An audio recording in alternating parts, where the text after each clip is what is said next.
Hi. I'm pretty uncomfortable. I think I might be in labor. I'm having contractions about every 10 minutes. Okay. Come follow me. We'll take some information from you.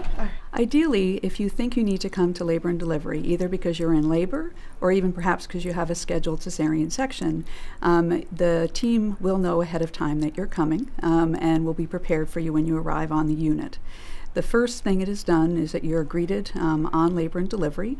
You often have to give some information, again, about who you are, why you're there. You'll be greeted by a nurse who will do an initial assessment to make sure both you and your baby are stable. Hi, Ms. Jones. Hi, yes. How are you? My name is Tori. I'll be your nurse. Nice to meet you, Tori. Vicky, right? Yes. May I have a look at your name band? Sure. Great. And that's the correct spelling of your name? Yes. And your date of birth is correct? Yes. During your evaluation in triage, if it is determined that you are going to be admitted to the hospital, usually you'll be asked to put on a hospital gown. Often an IV will be placed and bloods will be drawn just to be prepared for any potential emergency that may occur during your labor and delivery. We always monitor both mom's vital signs as well as the fetal heart rate to ensure that both mom and baby are tolerating labor. And if you're a low-risk patient where everything is very stable, this monitoring can be intermittent, so you can be up and around and walking on the unit in order to have the most natural labor and delivery that you would like to have.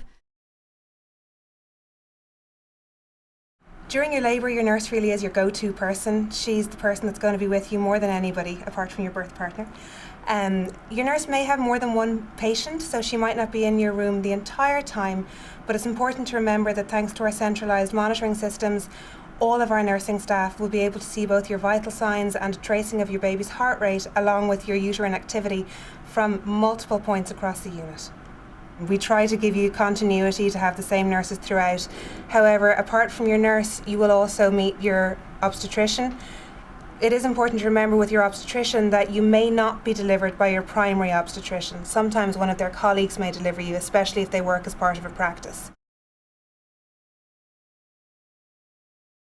What we've been able to build here is actually pretty unique, certainly in New York, if not in the whole country, in that 24 hours a day, 7 days a week, we have a subspecialty obstetric anesthesiologist on the labor and delivery floor. So supervising the anesthesia care, that of course some is delivered by residents and fellows, but there's a subspecialty trained attending obstetric anesthesiologist here 24 hours a day, 7 days a week. So that's part of what I've done as the chief of the division.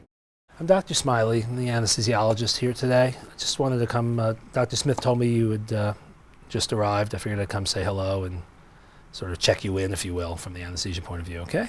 Okay.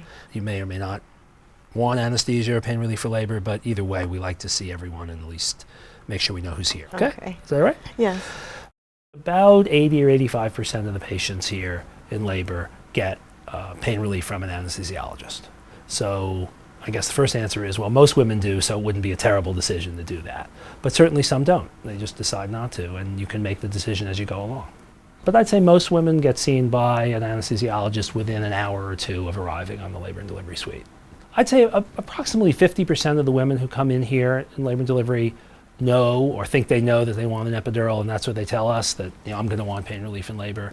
And the other half are much more undecided, usually are waiting to see how the labor goes. And of them, 2/3 of them usually get an epidural at some point. We have women who come or don't decide on an epidural till they're 8 centimeters or fully dilated even, and we're able to provide pain relief for them quite well. It is very clear now that having or not having an epidural for pain relief in labor does not change the risk of a C-section or significantly speed up or slow down labor.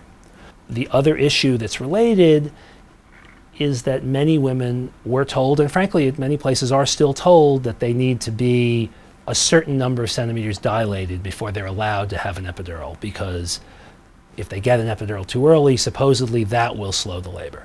Again, in the last decade, many studies have been done very well that have shown that's simply not true, that a properly performed epidural, especially using moderately low doses as we use here, has no effect on labor progress no matter when it's done.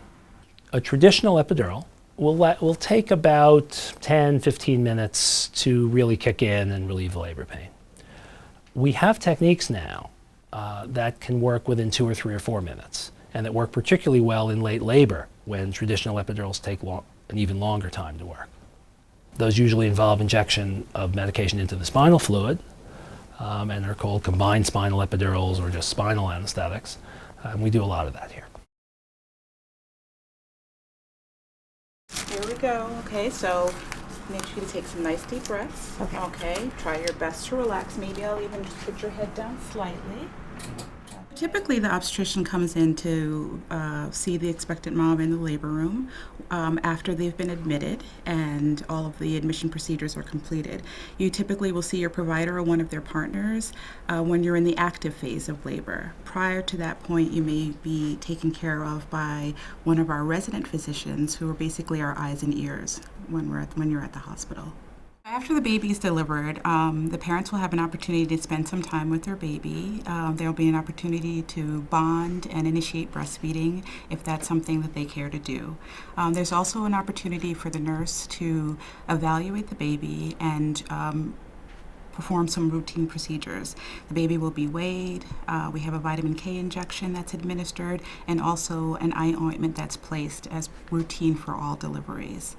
If the pediatrician is also present at the time of the delivery, they'll be the first ones to evaluate the baby in that first newborn exam. Their baby will then be transferred to the postpartum unit. This is done once the nurses determine that baby is stable and ready to go down to the postpartum unit, which is actually on a different floor from our labor and delivery unit. Once the baby is ready to be transferred to the nursery, your partner can escort the baby to the newborn nursery, which is located on a different floor. Once you're stable and ready to be transferred to the postpartum unit, you are then brought down and you'll be reunited with your baby. Make every effort to keep this period of separation between you and your baby brief. Private rooms are allocated on a first-come, first-served basis, depending on availability at the time of your delivery. Visitors, they're only allowed 2 at a time, mainly because we're trying to be respectful to the other person who is in the room with you. Significant others are not allowed to stay over at night, as there isn't the space to accommodate that. All staff are trained to assist new moms and learn to look after their newborn. That includes breastfeeding, diaper changing, swaddling, and anything else that the mom will need to know to look after her newborn. Nurses round hourly on new moms to ensure that everything is going well for her. They will ask her about how she's feeling to ensure that her pain is being relieved. And also they'll want to know if she's bonding with baby and whether baby is feeding and suckling sufficiently. Babies are little people who have their own personalities. And so you just take the time to get to know your own newborn and you'll have a wonderful, wonderful time.